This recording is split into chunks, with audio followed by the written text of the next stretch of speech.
मामू ने मैं एक मशवरा दिया, ये मैं भी करता हूँ तो आप हमारे साथ कर लें। आप पीछे खड़े हो, मैं आपको दिखाता हूँ कैसे वारदात करनी है। साहब बाइक छीनते थे, मोबाइल वगैरह, पैसे कहीं से छीने। भांजों को वारदात में इस हद तक इन्वॉल्व करना चाह रहा था कि अगर कोई बच्चा विलिंग नहीं था साथ जाने को तो ये उस पर टार्चर भी करता कि था। हम लोगों को मारता था, किसी को बताना ना। और ये दिन के वक्त वारदात इनकी ना होने के बराबर, ये करते ही रात को थे। बांस का डंडा से टेप लगी हुई थी, उसने मेरे सिर पे मारा, मेरा सिर फट गया।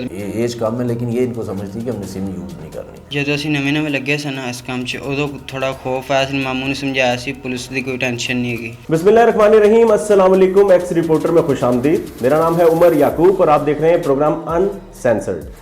नाज़रीन, रिश्तों में एक बड़ा मोतबर रिश्ता है जिसे मामा जी कहते हैं। कहते हैं 2 दफ़ा लफ्ज़ माँ को मिलाओ तो मामा बनता है। आज आपको एक ऐसी कहानी, एक ऐसा किस्सा बताएंगे जिसे सुनने के बाद यकीनन आपके होश उड़ जाएंगे कि मामा लफ्ज़ इस रिश्ते ने अपने भांजों के साथ क्या किया। हम इस वक्त मौजूद हैं लाहौर के थाना सत्तू कतला में, जहां पे एक गैंग पकड़ा गया है जिसका सरगना मामा है जो अपने भांजों को किस चीज़ की तरबियत देता था। ये सुनने के बाद आप यकीनन खौफ में मुब्तला हो जाएंगे। हमारे साथ रहिएगा। इस वक्त हमारे साथ मौजूद है इंचार्ज इन्वेस्टिगेशन सत्तू कतला आसिफ रजा, जिन्होंने इस गैंग को पकड़ा है। इनसे जानते हैं कि इस गैंग की गिरफ्तारी के बाद किस किस्म के इंकशाफात सामने आए हैं, ये कैसे वारदातें करते थे और ये जो मामा है ये अपने भांजों को क्या तरबियत देता था। बहुत शुक्रिया आसिफ साहब आपके वक्त का। जी, सबसे पहले ये बताएं कि इस गैंग के बारे में क्या इंकशाफात सामने आए। इसमें ऐसे है कि हमारे पास काफ़ी मुकदमात दर्ज हो रहे थे थाने में, जिसमें जो विक्टिम थे वो हमें हुलियाजात बताते थे कि 18-20 साल के लड़के ने हमारे साथ वारदात की है, 2 लड़के कभी 3 लड़के। तो उस हिसाब से हुलियाजात हमने नोट किए हुए थे और हम तलाश में थे। फिर हमें कुछ इन्फॉर्मेशन मिली कि बागड़ियाँ में कुछ ऐसे लड़के हैं कि वो काम भी नहीं करते और उनके पास बड़े महंगे मोबाइल फ़ोन होते हैं। तो हमने उस हिसाब से सोचा मे भी ये हो सकते हैं। फिर इनकी एज का हमें पता चला, इनकी एज भी कम थी। तो हमने इनको इन्फॉर्मेशन पे परसों फिर हमने अरेस्ट किया रात को, इनकी इंटेरोगेशन की। इंटेरोगेशन के बाद इनसे हमें 20 अदद मोबाइल फ़ोन बरामद हो गए जो इन्होंने अपने घर में रखे हुए थे, और इन्होंने वो मोबाइल फ़ोन स्नैच किए हुए थे। उसमें मुख्तलिफ़ थानों की वारदातें हैं। इन्होंने गन पॉइंट पे मोटरसाइकिलें भी स्नैच की हुई थी जो कि इन्होंने एक कबाड़िए को बेची, हमने उसको भी अरेस्ट कर लिया। कितनी वारदातों का इंकशाफ हुआ है अभी तक, ये कितनी वारदातें कर चुके हैं? इनकी वारदातें जो तकरीबन 32 हैं और उनमें 20 मोबाइल फ़ोन भी बरामद हैं। सारी की सारी वारदातें डकैती की हैं, गन पॉइंट की हैं, 3-4 उसमें चोरी की भी हैं। और इसके अलावा इनके जो मुकदमात हैं 392 के, वो दीगर थाना जात में, जिसमें कायदे आज़म इंडस्ट्रियल एरिया, थाना नवाब टाउन, इन थानों की भी वारदातें। उसमें गन पॉइंट में इन्होंने होंडा 125 स्नैच किया हुआ है और हमने 2 मोटरसाइकिलें इनसे बरामद भी की हैं। इनसे हमने नेट कैश भी रिकवरी की है 70,000, और इसके अलावा 20 अदद मोबाइल फ़ोन है। ये गैंग बना कैसे? इसमें इनके एक मामा जी हैं, इनके सके मामा जी, उनका नाम अफजाल है, उर्फ आबिद के नाम से मशहूर है। उनका पहले भी पुलिस रिकॉर्ड है। उन्होंने पहले एक गैंग में रहे हैं। उनका कुछ, उनकी एज के वो 38-40 साल के हैं। उनकी एज के कुछ दीगर मेंबरान थे उनके गैंग में, जो कि बाद में कहीं अरेस्ट हुए। उसने फिर आगे काम को चलाने के लिए अपने भांजों को इस्तेमाल किया। इवन कि वो अपने भांजों को वारदात में इस हद तक इन्वॉल्व करना चाह रहा था कि अगर कोई बच्चा विलिंग नहीं था साथ जाने को तो ये उस पर टार्चर भी करता था। तो ये बेसिकली बड़ा मतलब बेसिक क्रिमिनल बंदा यही था।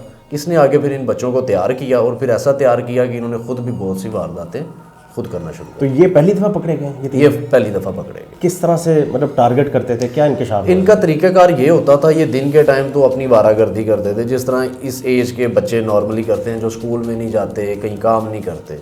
रात को ये निकलते थे वारदात के लिए। मोस्टली अगर इनकी जो हमने 32 वारदातें इनकी और जो रिकवरीज की हैं, उनकी FIRs अगर आप देखें तो वो रात 9 बजे, 6 बजे, 7 बजे के बाद, ये सर्दियों में इनकी रिसेंट ज़्यादा वारदातें, और सर्दियों में आपको पता है 5 बजे के बाद अंधेरा हो जाता था, तो इनकी रात मतलब अंधेरे के वक्त की वारदातें ज़्यादा हैं। उसमें ये तीनों ही वारदातें करते थे। इनका मामा भी साथ होता था। सम टाइम अगर वो साथ नहीं है, ये खुद भी वारदात कर लेते थे। 20 मोबाइल निकले, 2 मोटरसाइकिलें, और क्या क्या है? और जो इन्होंने वारदातों के दौरान नकदी लूटी थी, ये कहाँ इस्तेमाल करते थे? इसमें ऐसे है कि जो ये एज फैक्टर ही ऐसा है, जब इनको नेट कैश किसी से मिल जाता था ये उसको खा पी जाते थे। 2-4 दिन खाया पिया, कोई चीज़ें ख़रीद ली, कुछ वो महंगे फ़ोन भी सम टाइम ख़रीद लिए, वो फिर आगे सस्ते में बेच दिए क्योंकि इनको परवाह नहीं होती थी। और जो फ़ोन इनके पास होते थे सम टाइम उनको भी ये कोशिश करते थे कि हम उसको यूज़ करें, उसको उसमें वीडियो गेम भी सम टाइम ये खेलना उसमें पसंद फरमाते थे कि हम वीडियो गेम खेल लेते हैं, सिम नहीं यूज़ करते थे। ये इन्होंने मतलब एज कम है लेकिन ये इनको समझती कि हमने सिम यूज़ नहीं करनी। तो हमने जैसे ही इनको फिर अरेस्ट किया, इनसे मोबाइल फ़ोन बरामद किए। और सबसे अहम बात ये है कि जो मोटरसाइकिलों के इन्होंने इंकशाफ किए हैं उसमें एक ये थाना नवाब टाउन की है, वो भी 392 है, स्नैच की हुई है। एक थाना इंडस्ट्रियल एरिया की, वो भी 392 है। इसके अलावा इन्होंने जो मोटरसाइकिलें चोरी की हैं वो थाना ग्रीन टाउन की वारदातें हैं। तो ये मोटरसाइकिलें इस पठान को देते थे। कितनी मोटरसाइकिलें चोरी कर चुके हैं अभी तक? ये छीन चुके हैं या चोरी कर चुके हैं? इसमें तकरीबन कुछ 7 मोटरसाइकिलें, 2 हमने बरामद की हैं, 5 इस पठान को दी गई थी। वो बेच चुका है। वो पठान से हमने बरामद कर ली हैं, लेकिन उनकी सूरत हाल ऐसी है कि उनका इंजन और चेसिस नंबर पठान ने ऑलरेडी मैनेज करके उसको कट करके डैमेज करके कहीं वेस्ट कर दी है। वो हमें अभी तक आइडेंटिफाई नहीं हो रही, लेकिन हम कोशिश कर रहे हैं कि उसकी भी कोई इन्फॉर्मेशन आ जाए। अच्छा, इनका जो ट्रेनर है, जो इनका मास्टर है, जो इनका मामा है जिसने ये गैंग बनाया, उसके बारे में क्या इतलात मिली?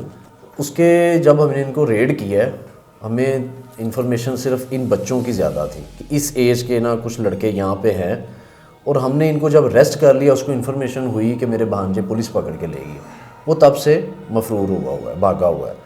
हमें इन्फॉर्मेशन 1-2 जगह की लाहौर से बाहर उसकी मिल रही है। इंशाल्लाह 1-2 दिन में हम उसको भी अरेस्ट कर लेंगे। एक बड़ा इंटरेस्टिंग सवाल है, ये जो एज फैक्टर आप डिस्कस कर रहे हैं, क्या ये स्कूल जाते हैं? क्या इनकी फैमिली को पता है? और क्या इलाके के लोग जो वहाँ के रहने वाले हैं वो इनका रहन सहन देख के कुछ सवाल नहीं उठाते थे? कुछ इंटरोगेट किया आपने? जी, हमें जो इन्फॉर्मेशन इन्फार्मर ने दी थी वो इसी बेस पे ही हमें इन्फॉर्मेशन मिली थी कि बागड़ियाँ में कुछ लड़के हैं, 3-4 हैं भी रिलेटिव, और उनके पास मोबाइल फ़ोन बड़े महंगे होते हैं, जबकि उनका स्टेटस ऐसा नहीं है, ना उनका कोई पेरेंट्स का बिज़नेस है, ना उनका अपना कोई बिज़नेस है, ना फैमिली बैकग्राउंड ऐसा है। तो अगर उनके पास ये फ़ोन इतने महंगे आते हैं तो हो सकता है वो किसी वारदात में हो। तो इन तीनों के जो वालिदैन हैं, क्या उनको पता है ये वारदातें करते हैं? नहीं, उनको इस हद तक इल्म नहीं था, क्योंकि इनका ये जो मामा है अफजाल उर्फ आबिद, ये बहुत ज़्यादा इन पे प्रेशर रखता था और इनको इस हद तक डांटता था या हर वक्त मतलब मारता था, इनको टार्चर करता था कि आपने किसी वक्त कोई बात किसी को बतानी भी नहीं है। जी नाज़रीन, इस वक्त हमारे साथ वो गैंग के 3 मेंबरान जो भांजे हैं, जो तरबियत हासिल करते थे अपने मामे से कि कैसे वारदातें करनी है, हमारे साथ मौजूद हैं। इनसे पूछते हैं कि ये गैंग बना कैसे और इन्हें क्या तरबियत दी जाती थी। क्या नाम है आपका? मेरा नाम आसिफ। अच्छा आसिफ, ये बताओ कि कैसे गैंग बना, प्लान कैसे बना के वारदातें करनी? मैं पहले खोखर चौक काम करता था, वही कोरोना की वजह से मेरा काम छूट गया, घर रहने लगा। क्या काम करते थे? मैं भी ये फ्रिजों का कारीगर था। तो मामू ने मैं एक मशवरा दिया, ये मैं भी करता हूँ, तो आप हमारे साथ कर लें। तो पहले तो हम लोगों ने कहा नहीं, हमको नमाज़ पढ़ते हैं, ये करते हैं। मामू ने कहा नहीं कोई बात नहीं, पुलिस वगैरह कोई नहीं बात। मैं कहा मामू पुलिस वगैरह ना जब पढ़ गई तो हमारी ज़िंदगी रुल जानी है। तो मामू ने कहा नहीं कोई बात नहीं, आप ना हम साथ करें। फिर हमने सोचा, मैंने कहा वेले हैं तो फिर कुछ कर ले। फिर मामू नाल फिर मामू ने किया, फिर असी पे वारदात की। पहली वारदात कहाँ की? पहली वारदात अपने की काक्षा दरबार दे कोल। अच्छा, क्या लूटा था? उन्होंने को मोटरसाइकिल खोई सी। अच्छा जी, मोटरसाइकिल दी सी, खोई सी उन्होंने को। मामू साथ थे? जी, मामू साथ से, चारों नाल से जी। और जिस बंदे से छीनी थी उसको मारा मुरा भी? नहीं, उसको मारा नहीं, पिस्टल उसके साथ दिखाया था मामू ने। अच्छा। तो उसने बाइक वगैरह दे दी थी। अच्छा जी, तो मोटरसाइकिल लेके फिर क्या किया? मोटरसाइकिल लेकर वो कबाड़ियों को दे दी थी। कितने की बिकी थी? जी, वो मामू पाचन जो पैसे वगैरह वो मामू करता हमको दे देता था, 500 600 700 ये तीनों को इतने दे देता था, बाकी मामू को करता था। 3 महीने हो गए हमको ये करते हुए, 3 महीने। तो मतलब मोबाइल 15 मतलब बरामद किए हैं, 2 मोटरसाइकिल बरामद किए हैं, बाकी 5 खान भाई को दी हैं। तो और पैसे कैश वगैरह बरामद हुई है हमारे पास। तीनों का रिश्ता क्या आपस में? ये हम कज़न ही हैं, भाई हैं, समझ लें भाई हैं तीनों। एक ही घर में रहते हैं? नहीं, लहदा रहते हैं, ये मतलब काकम टाउन में ही रहते थे। कितनी उम्र है तुम्हारी? मेरी 16 साल उम्र सर जी, लेकिन दाढ़ी की वजह से ज़्यादा लगता है, लेकिन मुझे दाढ़ी रखने का शौक कभी है। खौफ नहीं आया? सर जी खौफ आता था, लेकिन मामू कहता था कुछ नहीं होता। एक और मेंबर है, इससे बात करते हैं और उससे जानते हैं वो क्या तरीका अपनाता था। एज चेक करें इनकी, छोटी छोटी उम्रें हैं, अभी तो दाढ़ी भी सही तरह से नहीं। क्या नाम है तुम्हारा? कासिम नाम है मेरा। अच्छा कासिम, कैसे तुम्हारा क्या किरदार होता था वारदात? सर मैं पहले काम करता था कंप्यूटर कढ़ाई का। अच्छा। वो फिर छूटा मेरा, तो मैंने मेरे घर वालों ने मुझे ना रिक्शा लेके दी, तो मैं रिक्शा चलाता था। मामू ने मुझे समझाया ऐसे नहीं है, वो हम लोग सारे जने मिलकर ना वारदातें करेंगे।